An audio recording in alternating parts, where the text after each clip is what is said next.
I'm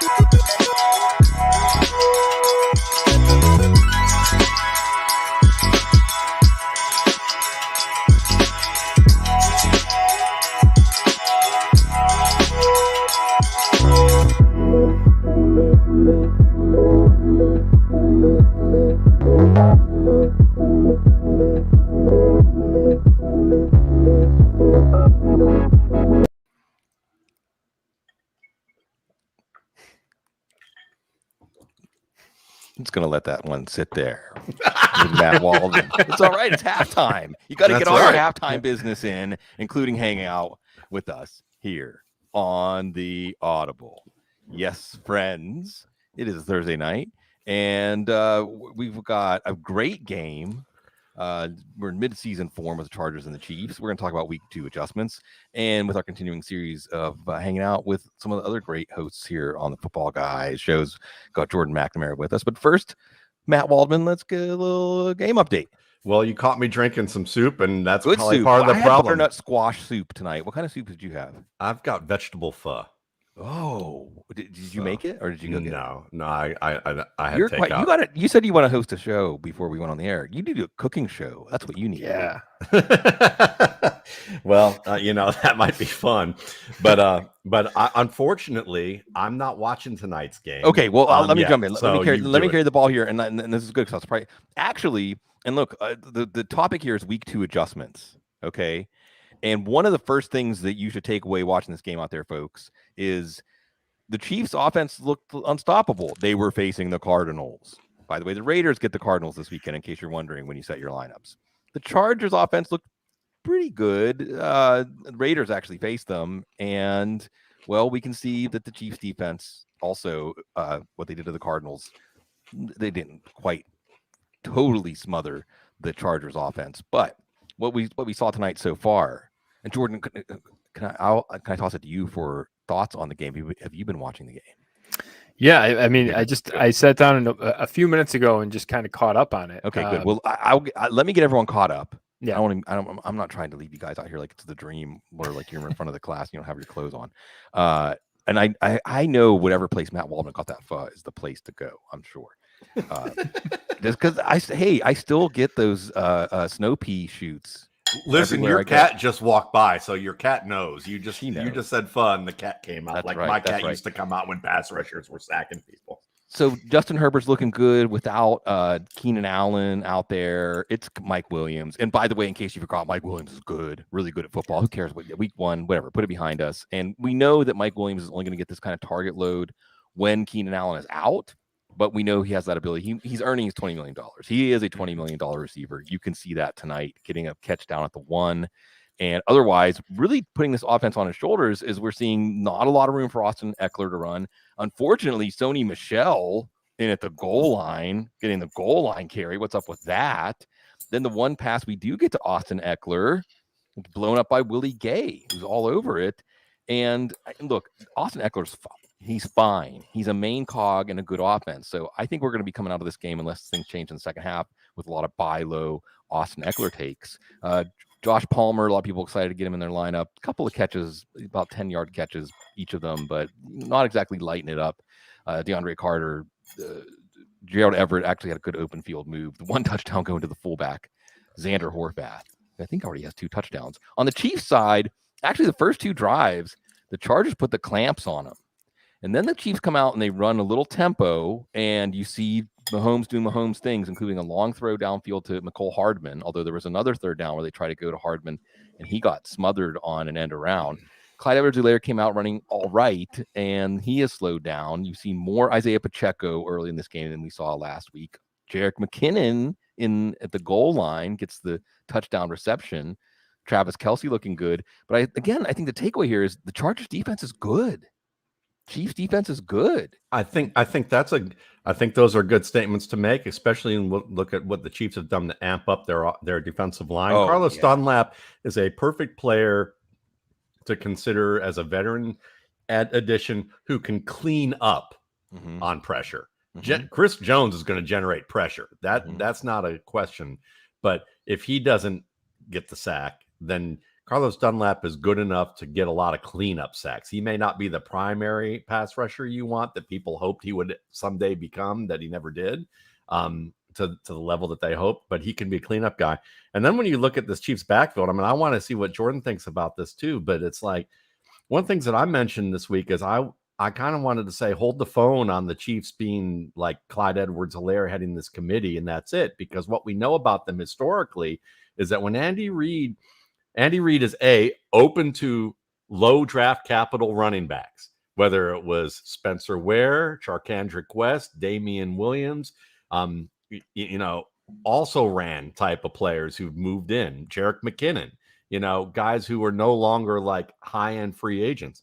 Then on top of that, if he likes to platoon players, and so he'll platoon 3 or 4. Darrell Williams, adding him onto that list. Mm-hmm. He'll platoon the guys, and then and incrementally give the guy who's playing the best more and more touches until he proves that he's worthwhile, and if there's no injury to facilitate more for somebody else. And then if they start to backslide over a couple of weeks, he'll go back to the platoon. So Isaiah Pacheco was a good example of a guy that I think it makes sense to look at him and say, he's a late round. He was the cleanup closeout guy.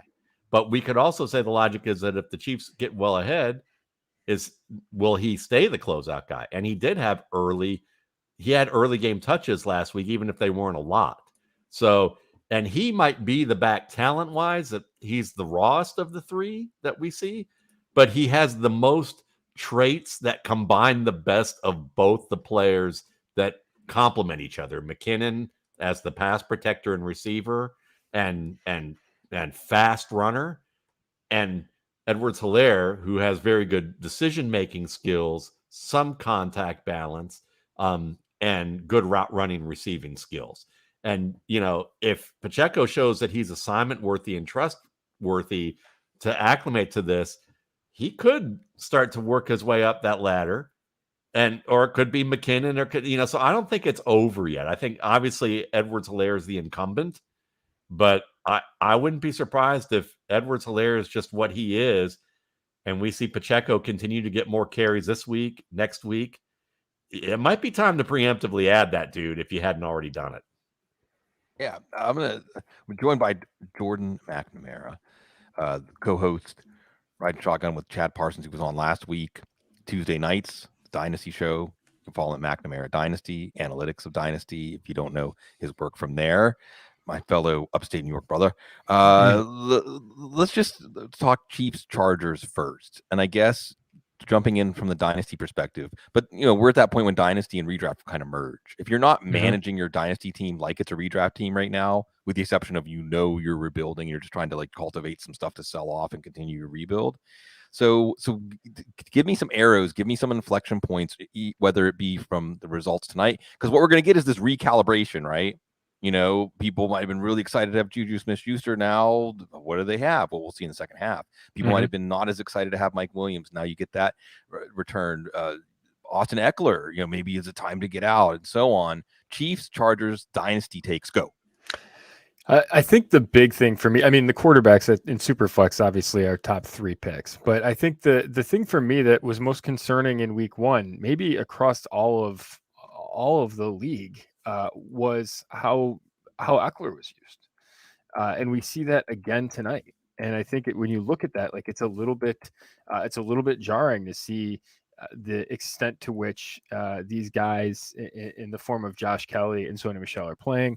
Eckler played about half the snaps last week. He played about a third of the snaps on a little bit more than a third of the snaps on early downs, and actually split the third down work. Tonight, it's been Josh Kelly that's playing on third down. This is a very weird for a guy that could go out and can lead the league in pass catching from the running back position. That's in his range of outcomes, and can do basically anything, and has shown he can do anything. That's concerning, right? And I think that they probably have higher aspirations than winning a week 2 game, and that's probably part of it. But from a fantasy perspective, that gives me a little bit of pause. And again, one of the things coming into the season that was interesting to me was I liked Aaron Jones a lot in terms of what he could offer this year. And I liked Eckler a lot as well, but there was a huge spread in their cost. And that was one thing that was the same age that I just think it was very, the difference in the market didn't make a ton of sense to me. Yeah. So that was one of those things where I think if you kind of use, if you take the name away from the player a little bit, it can help you a little bit in Dynasty. Yeah. And I think that you're right to start referencing redraft values because with Eckler, he did have an 18-yard catch, a 7-yard run, and a 2-yard run while we've been talking. Yeah. But you're right that the usage, I mean, he's still good. There's no sign of a decline or anything like that. Like you said, some of the usage, and we're right to ask these kind of questions, by the way, when things don't go according to our expectations. Why? Well, possibly what are they thinking? And I think this team, especially, the way they're performing tonight on both sides of the ball, they should be thinking like they're going to play in the Super Bowl. Why not? And absolutely, you have to pace a player like Austin Eckler. And I think comparing him to Aaron Jones, even though he doesn't have an A.J. Dillon beside him, makes sense. But in redraft, Austin Eckler was top 5 to 7 pick because of the 20 total touchdowns last year. Jones was a mid-second round pick. We'll see. Maybe A.J. Dillon will be the most valuable of all those guys this year. But with Eckler, you do see them not putting as much on his shoulders, even with Keenan Allen out, and they're driving again. Justin Herbert doing some good things, and again with the Chiefs. I think this is just something that this game I think is going to be a good one to prepare us because you can tell that both these teams are pretty content to slow this game down. I saw somebody in the chat room said they are going to win on the under 55.5 bet. I mean, yeah. Well, and then why? I mean, that Vegas got a little out ahead of themselves with the 55.5 over under in week 2, considering how defenses usually have to drop on offenses. Not that I'm a betting man and turning this into a betting show, but what you can see is disappointment in expectations for how much scoring, how much fantasy production. And again, it's because when we only have one data point, we are so captive to the opponent that week. And especially, go ahead, Matt. I just got to offer a little comic relief here with this. I have a theory why Austin Eckler isn't good, and I think it has legs right now. Matt Harmon. Yeah, there is the Matt Harmon curse. Yeah, he had Allen Robinson on a show, right? Oh, that's right. He's had Austin Eckler on a show. Who else? Has he had Curtis Samuel on? I just want to know how long it's been since he's had Curtis Samuel on. Exactly. So I don't know. Our nephew, our collective nephew, I think he's mucking up the works for some of these players. He's corrupting them. Right. I don't know. Well, I'll tell you, he's not corrupting Mike Williams, who caught a touchdown. So Justin Herbert having a good night. Mike Williams with a touchdown. And again, this is one of those things where after last week, well, Mike Williams, what about Mike Williams? Mike Williams is fine. Now, when Keenan Allen is back, you're still going to have more week-to-week variance. I actually think the fantasy community did a pretty good job with Mike Williams this offseason because when he was healthy, he was a stud. He was a wide receiver 1, but there was just a stretch in the middle of the season that he wasn't healthy. But people didn't overreact to that. He was still going around the 3-4 turn where he should have, at least in terms of his ability and the quarterback he is attached to. So we'll see. Certainly on that Austin Eckler tip, I mean, and you think about these running backs, and it's almost like the last off ramp, right? In Dynasty, like if you aren't selling Austin Eckler now, or maybe if you didn't sell him before the season, because that's the thing. His value is probably down 10, 20% or more from where it was just a week ago. And unless something explodes here, and again, a really nice drive for the Chargers. They have a more than one score lead now at 17-7. And we'll see that you probably, for the Chiefs, you have to go back to that tempo, I guess. But the danger there is this Chiefs defense, as good as it is, has spent a lot of time on the field tonight already. And when you go with tempo and you don't leave that defense a lot of room, a lot of time to get off the field and catch their breath, then, well, the Chargers can grind out another 5-minute touchdown drive and you're right back where you started. Let's talk about week 2 adjustments, Matt. Just off the top of your head, it can be a result from last week that you expect to get corrected, kind of like, hey, the Chiefs aren't playing the Cardinals this week, all right? And maybe, by the way, watching the Chiefs offense tonight, we should put a little more respect on the Raiders, who do get the Cardinals this week. Again, here's some DFS hints for everybody tonight. But just what corrections, week 2 corrections you're looking for, or otherwise players that you aren't sold on, teams, units you're not sold on yet, and in week 2 you're ready for them to change your opinion.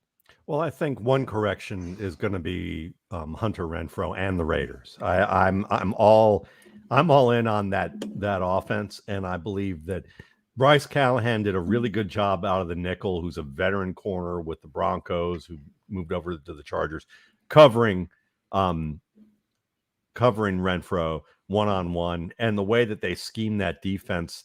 I think that what happened is that Derek Carr got a little target happy with his new toy, and I can understand why it was like old home week for them, and he's a great player. But at the same time, I think Josh McDaniels is going to look at this and decide. I think at some point he's going to look at this whole Mac Hollins thing and go, yeah, he's great in camp, he's reliable, he can play special teams, but I've got a second tight end who I didn't give enough snaps to.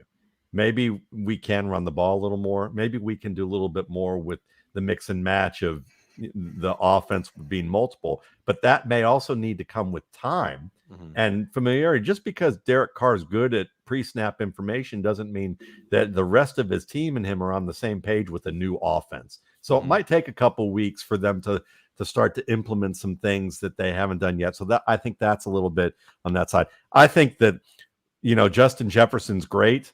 He's a great player, but that Packers defense, I mean, come on.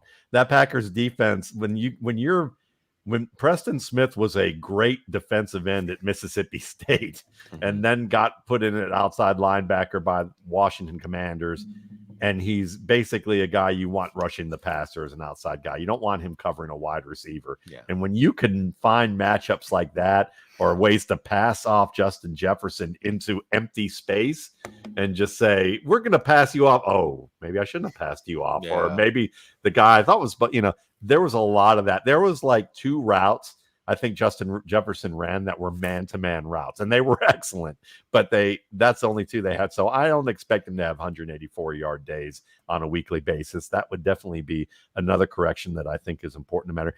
I think that Tennessee is in a bit of trouble. Because yes. I'm not a fan of the Giants. I mean, I loved what I saw with Saquon. Nobody Barkley. Who has a choice is. Yeah, no one. Yeah, well, same with the Browns. So I can't talk to I can talk from experience at least on that end. But Saquon Barkley looked great. The line looked better than it has. They opened huge creases for him. His burst is obviously back, so I think that'll continue. But I think a little bit of that is kind of like Clyde Edwards-Helaire against the Houston Texans, his first game of his career, when he just went off and everybody thought he was the next coming of God. And it turned out that, the Texans stink on defense. Well, I think the Titans are kind of in that realm. Yeah. And I think the Giants will come back to earth a little bit. And as a result of that, I wouldn't be surprised if the Titans have to throw more and Kyle Phillips becomes a little bit more of a thing. Now, right now, it doesn't seem like there's a path to that this week there is. Happen. His shoulder's okay. But this week there might be. And then I'll say this about Atlanta. Arthur Smith was pissed. Yeah, he was mad. And he was mad and told the reporters, well, go write about us being the 45th ranked team, and we'll just go about and do our work. And then walked out. And I understand why he was pissed, because his defensive coordinator, longtime defensive coordinator, Dean Pease, had it played tight man to man. They got pressure consistently on Winston in the first half. The guy couldn't finish a drop without somebody in his face. They couldn't. Michael Thomas was slow to get off to get started. They didn't have the rapport yet. But it was 3 quarters that they were dominating, and they had this game in hand. Yep. And then they started playing. Michael Thomas started getting open against AJ Terrell in man-to-man, and they panicked and went to zone, and Winston picked them apart. And I think I think Smith is mad that they got too conservative at the end. And part of that is that they probably also are mad at themselves, because you look at Marcus Mariota, and I think he's a good streamer play if you lost Dak Prescott and you need him in a league where it's deeper, like say 16 teams or something like that, because Mariota can run. I think they know what they have. When former multiple all-pro middle linebacker commentating the game says, it looks like from what we've seen in the first half, this offense essentially wants to protect Marcus Mariota from having to make any meaningful decisions with coverage or from the pocket when there's bodies around him, because they let him run. They're gonna grind him into the ground, so they'll let him run until he gets hurt, which usually happens either from the pocket because he doesn't know where to go, or when he's running because he's a tough player. And both those things are good for you short-term fantasy-wise, and they're going to let him do a lot of rollouts where he reads one side of the field, and he doesn't have to do anything like that Matt Ryan was expected to do. But with this team, Cordero Patterson's for real. I mean, we saw that last year. Say it again this year. The guy is, if I swear to you, if you put him in a Derrick Henry jersey with a visor and long sleeves, you might not realize there's not much of a difference with them. You might get tricked into thinking that because he's not 220. He, like Vilma said, he's got to be 230, 240. And watching him run through Pete Warner repeatedly, a good middle linebacker, that dude's for real. And he's their offense right now. They can run outside, they can run gap. And one thing that we're going to see is, I think all year we're going to see successful running games, because I think the worm is finally turning back to where it's not going to be the days of Franco and 1970s play.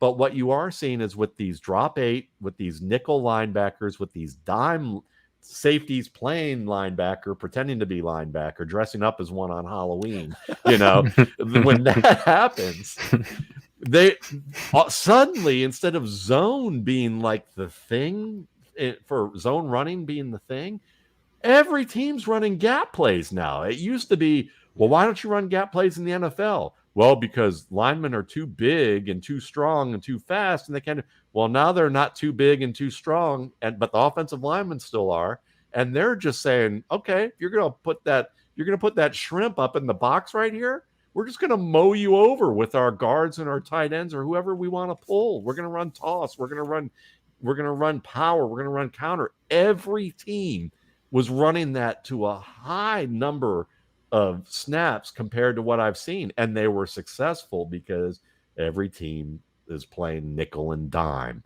and I think that's going to continue. I would be surprised if this is a high scoring running back here. Yeah, I think with Patterson, that Damian Williams rib injury, and then just going to that heavy look with Patterson, and I love it when the people who believe in Cordell Patterson profit. I'm going to touch on these things you brought up real quick, and then I want to pick your brain, Jordan, about some dynasty stuff, and otherwise just what you're thinking football-wise. The Justin Jefferson thing, real quick. Matt LaFleur said that he was going with Joe Barry's zone because of all of the pre-snap motion. That makes defensive coordinators feel like they have to stay in the zone. Something to think about. With Tennessee and the Giants, Matt, I agree with you. The Giants aren't good, and that Tennessee didn't beat them is a really bad sign. And Tennessee plays Buffalo this week. I think Derrick Henry, from a dynasty standpoint, let's interject here, Jordan. I mean, do you think it's overreacting to say trade while everyone still remembers Derrick Henry as a first round or top 15 pick in your redraft leagues? And, he was leading everybody in points before he got hurt last year. And as long as you don't think he's broken down, he's going to be fine. They're playing Buffalo this week. Is this maybe is this as high as his dynasty value is going to be from here on out? Well, I mean, the Bills have been good for Derrick Henry very recently, dramatically, from Bills fans. I looked at last year for Derrick Henry and had a lot of concerns. Like, actually, when you looked at what his 2021 season was, it was a ton of volume, 25 plus touches per game. But if you actually sort of look just past the volume, everything eroded. I mean, the rate at which he was breaking tackles all but fell off a cliff. His yards after contact fell off a cliff. A lot of his production stuff, his yards over expectation, fell off a cliff. So all of those things were very concerning to me about are we just papering over a drop in efficiency because he had so many touches? I looked at the actual touches and said, like, they weren't as productive. We were mesmerized by how much he was doing stats wise because he was getting the ball so much. But when you actually looked at what he was doing when he got the ball, it had been a drop off. It had been basically the worst performance of his career by his touches, per touch. So that stuff had concerned me with him. But I mean, I don't want to say that this is like the last moment, because the Bills will inevitably give up like 220 and 3 touchdowns, because that's how they play. That's how they play Tennessee. That's what happens against this. I'm just glad that right, you didn't the Music City Miracle and so on. Yes. And I get it, and I love the fact that you understand. I mean, look, as a fan, if your emotions skew your analysis on a team because you're a fan of the team, don't let that go. That's your soul. That's your soul. You don't gain anything by now I'm rational and I'm level-headed about this team. No, you just lost an emotional connection to something that probably includes an emotional connection to like your hometown or your family or your friends or things you remember as a kid growing up. Like that's what fandom is connected to. Okay. So I love that. I love that you note that. You're like, if I say that, then he's going to go off for 2. Well, it's funny because you look at Josh Allen, and he was the quarterback 1 the past 2 years. Yeah. And I'm like putting together my dynasty draft list, and I was like, when's the last time you've had a back-to-back quarterback 1? It's been like, I think Dante Culpepper might have been the last person to do it. And I go, and how's that person not quarterback 1? And I'm like, Mahomes, I still have the memory of Mahomes, and he just threw another touchdown.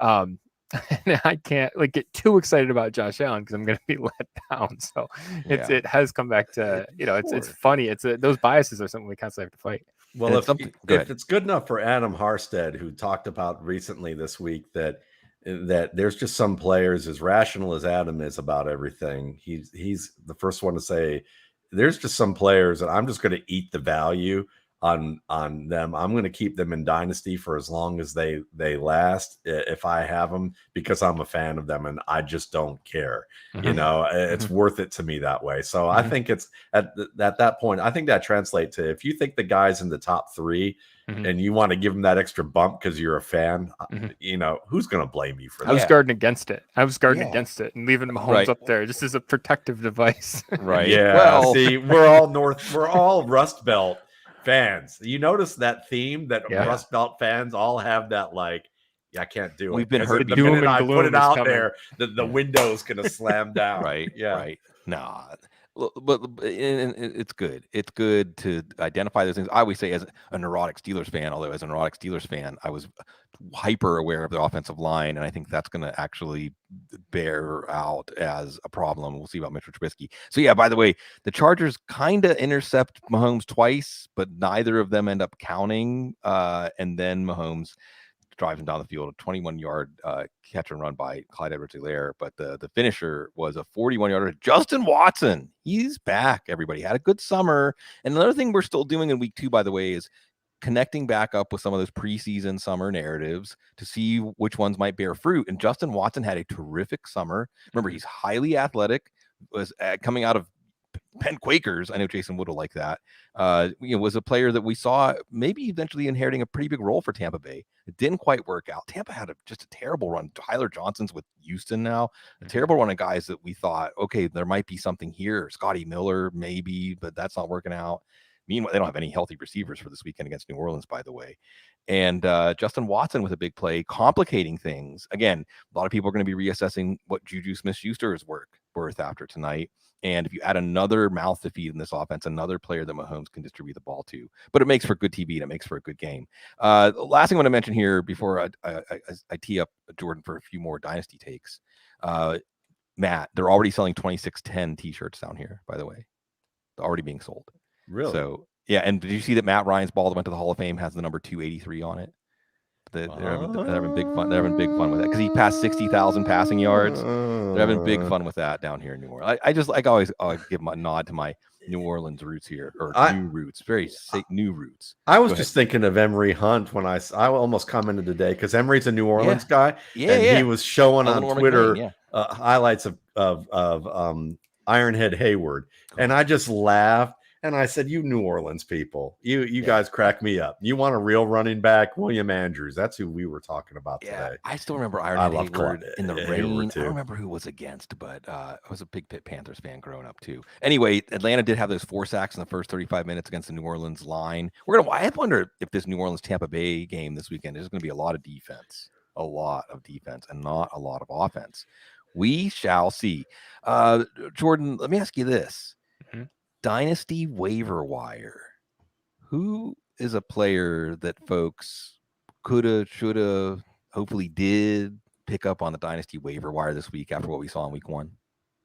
Yeah, the good thing is I'm doing the template for waivers of the future, so you can go ahead and check it out. You know what funny down with you actually, I almost fell out of my chair when I was looking at some of the snaps and the routes for the Saints. Juwan Johnson ran 32 routes for only 4 for Troutman. I was scrolling and I was like, I thought I had gone like.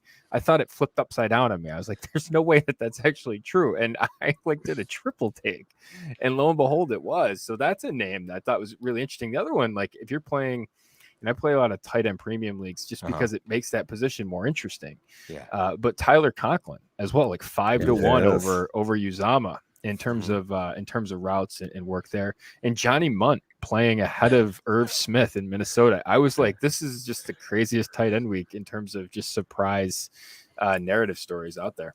Yeah, I'll get to Johnson last. Munt and Smith, I think part of that Smith coming back from a thumb, and they controlled the game, and Munt's the blocking tight end. At least that's what they said. Although Paul Charchian was on the show, and he's got his finger on the pulse of all things Minnesota. He said there's also like some whispers about maturity issues with Smith, and just a guy who just hasn't seemed to be able to put it together. Conklin, we know, is a wide receiver / tight end as far as his skill set. And he only last year got the opportunity to have a role, and we'll see what happens. He did get that touchdown. But you're right that Juwan Johnson's the guy here. I went through my leagues, and because and this isn't a boohoo me thing, but I never get all my waiver claims in before they run. But Juwan Johnson was the kind of pickup that you didn't have to, because he's still under the radar, even though, as you said, Jordan, he's the receiving tight end for a Jameis Winston team. Oh boy. And I think this could be his breakout game this weekend, because Carlton Davis is going to be on Michael Thomas, which is always bad for Michael Thomas, right? Chris Olave, we'll see. Jarvis Landry, we'll see. But again, that Saints offensive line was giving up some pressure, and you did see Johnson have a nice gain. Now, folks might not know that Juwan Johnson, back when he was at Penn State, early in his Penn State career, was projected to be a first-round pick as a wide receiver. And things didn't quite work out. He went to Oregon, didn't really do much, but I think on the promise of what he once was, did the Saints take him in the 7th round, or he was an undrafted free agent? I think he was a really late round pick. Basically, I think on what he could become, and he's becoming that. And I think there are 2 types we really want to look for at tight end. And I totally agree with your point on tight end premium, by the way. It's kind of like Superflex in that it just makes it more interesting to play. It gives you more layers of strategy. And we want 2 types. We want the basketball convert. We've had plenty of those. I mean, some of the greatest, basically, Tony Gonzalez, Antonio Gates, Jimmy Graham, or the converted wide receiver. And or like the Gronk. I guess the third lane is the Gronk, and that's like Gronk, Kelsey, maybe Dallas Goedert, the freak 2-way player, right? Yeah, exactly. Like the bison rumbling through on the prairie, Tatonka. I mean, so yeah, you got the basketball convert who can post up. You've got the converted wide receiver, and then you've got just the charging bison that's going to bust through everything. And I think that Juwan Johnson could be that converted wide receiver type. And he's in a really good spot. And I think that he absolutely could be on the verge of a breakout. And you might go look at your Dynasty waiver wire right now and see him. We've got a barn burner of a game. The Chargers did have to punt back to the Chiefs. Oh, this is when Jordan and I were talking before we came on the air as a Bills fan. He said he doesn't want to have to go back, doesn't want the Bills to have to go back to Arrowhead. And you can see. Yeah. It's that energy at Arrowhead. Before we run, I want to ask you, Jordan, just an open-ended question here.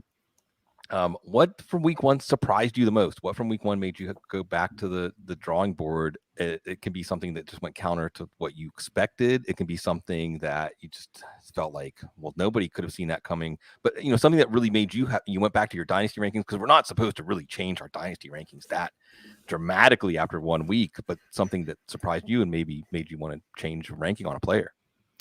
The thing that the biggest question that I had coming into the season, a question that I thought would define dynasty for a lot of people and define the season for a lot of different players, was what Philadelphia was going to be offensively. And if you looked last year, it was a complete split in terms of first half, second half. First half of the year, you saw Jalen Hurts dropping back to pass 41 times per game. Second half of the season, you saw him dropping back to pass 28 times per game. Huge difference. What do? Out in the offseason, they go out and they bring in, they spend a first round pick and bring in and $100 million, pay him, right? And $100 million, and 9 figures on AJ Brown.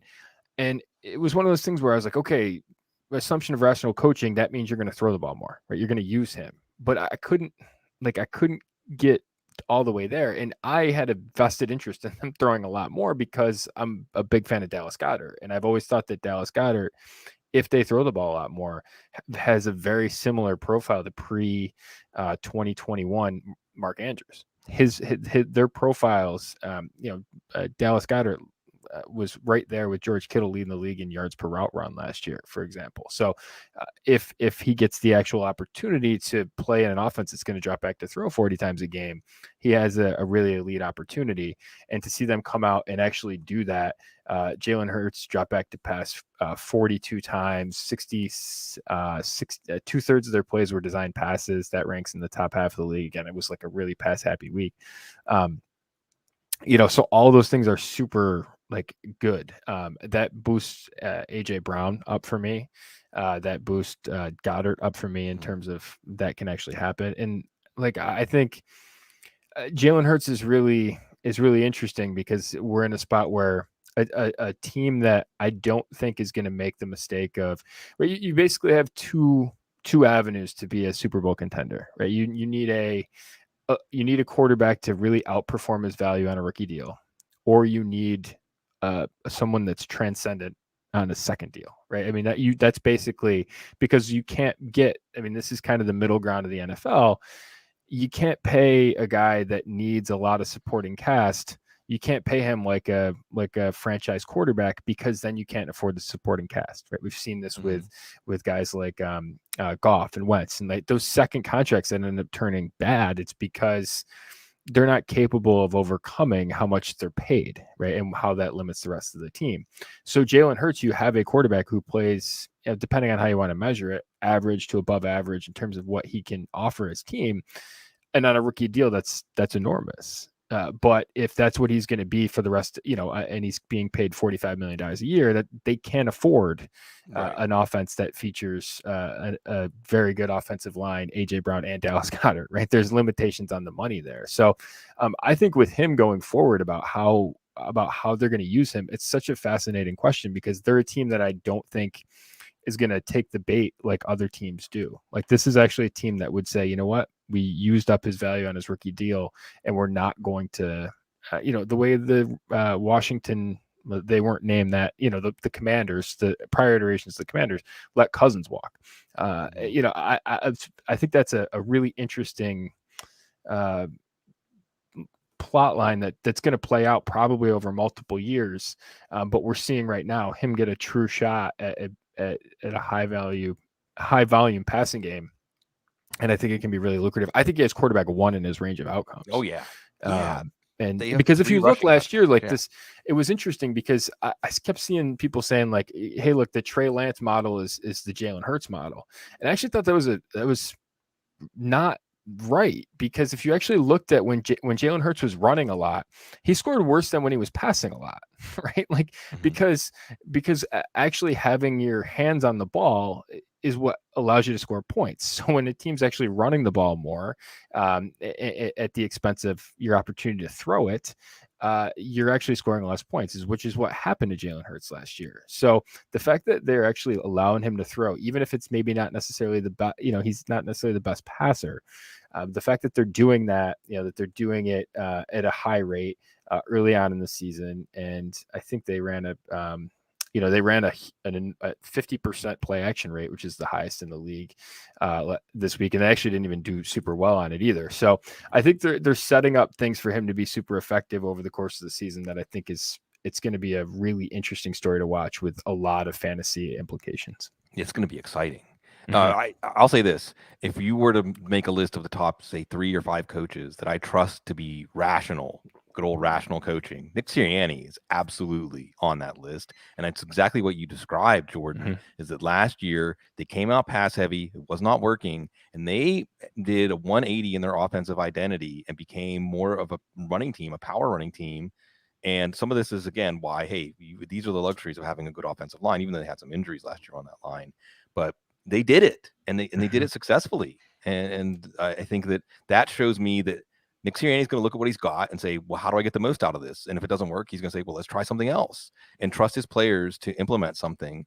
And I think that this is really exciting. On the other hand, just like what we're seeing tonight, they're not playing Detroit this week. They're playing Minnesota. Yeah. So we're going to get a second data point. Now, Minnesota also might have matched up very well with Green Bay because Green Bay had their backup tackles in, and Minnesota has Zadarius Smith and Danielle Hunter, who's back, by the way. So absolutely, the Eagles are an interesting team, and they have a good defense too. Minnesota and Philadelphia. It's kind of sad because Buffalo and Tennessee is that first Monday night game, but they're overlapping this year. So you have to decide. Maybe have both TVs on. I think people can probably these days. I remember the name David Dodds came. I remember he did 4 tabling, 6 tabling. I don't even remember. I don't have enough bandwidth for that anymore. But I have enough bandwidth. As by the way, the Chargers have had to punt. Chiefs have had to punt. Again, the defenses putting their stamp on this game, and we'll see. This is not a game that's necessarily going to come down to the quarterbacks. It could come down to very talented defenses. I'm going to let you all get back to the game.